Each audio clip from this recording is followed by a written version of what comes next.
ഞാൻ ഒരു കഥ പറയാം കേട്ടോ. അതായത് ഞാൻ പണ്ട് സൗദിയിൽ പോയ സമയത്ത് എന്നെ അവിടുന്ന് നല്ല രീതിയിൽ ഹെൽപ്പ് ചെയ്ത ഒരാൾ ബൈജുവേട്ടനാണ്. പട്ടാമ്പിക്കാരൻ ബൈജുവേട്ടൻ. അവിടെ പോയിട്ട് ഞാൻ ശരിക്കും പറഞ്ഞാൽ നല്ല രീതിയിൽ പെട്ടായിരുന്നു സൗദി അറേബ്യയിൽ. എന്നിട്ട് അവിടുന്ന് ഞാൻ ചാടിയിട്ട് വേറൊരു കമ്പനി പോയിട്ട് ആ കഫയിൽ തന്നെ വേറൊരു കമ്പനി കൊണ്ടാക്കി കേട്ടോ. ആ ജൂൺ ജൂലൈ സമയം ഒരു ടാങ്കിൻ്റെ കീഴെ പോയിരിക്കുമ്പോൾ ഈ പുള്ളി വേറൊരു ഹിന്ദിക്കാരനെ കൂട്ടി എൻ്റെ അടുത്ത് വന്നിട്ട് ഹിന്ദിയിൽ സംസാരിച്ചേട്ടാ.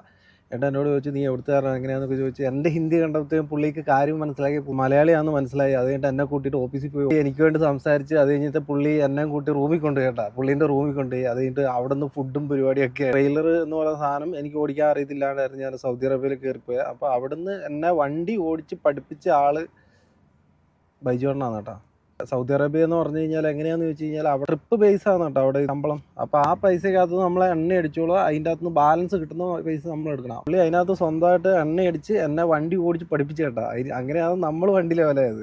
അപ്പോൾ മറക്കാൻ പറ്റൂല പുള്ളിനെ കുറിച്ച് നമുക്കൊന്ന് പറയണമെന്ന് തോന്നി. അത്രയും നമ്മളെ ഹെൽപ്പ് ചെയ്തതാണ്, ഇവിടെ വരാൻ ഹെൽപ്പ് ചെയ്തതാണ്. പുള്ളിയൊന്നും നമ്മളോട് ഇതുവരെ അങ്ങോട്ട് മാറി നിൽക്കുക എന്ന് പറഞ്ഞിട്ടില്ല. ഞാൻ പുള്ളീൻ്റെ അടുത്തും പറഞ്ഞിട്ടില്ല അങ്ങോട്ട് മാറി നിൽക്കുന്ന. അത്രയും നല്ല ബന്ധമാണ് കേട്ടോ. നാട്ടിൽ നിന്ന് വിട്ടിട്ട് പുറത്ത് വന്നിട്ട് ഇത്രയും നല്ലൊരു ബന്ധം കീപ്പ് ചെയ്യുന്ന ഒരു മനുഷ്യനെ ആദ്യമായിട്ട് കാണുന്നത്. പുള്ളീൻ്റെ അടുത്ത് എങ്ങനെയാണോ അതിനേക്കാളും ബെറ്റർ ആയിട്ടാണ് നമ്മുടെ അടുത്ത്.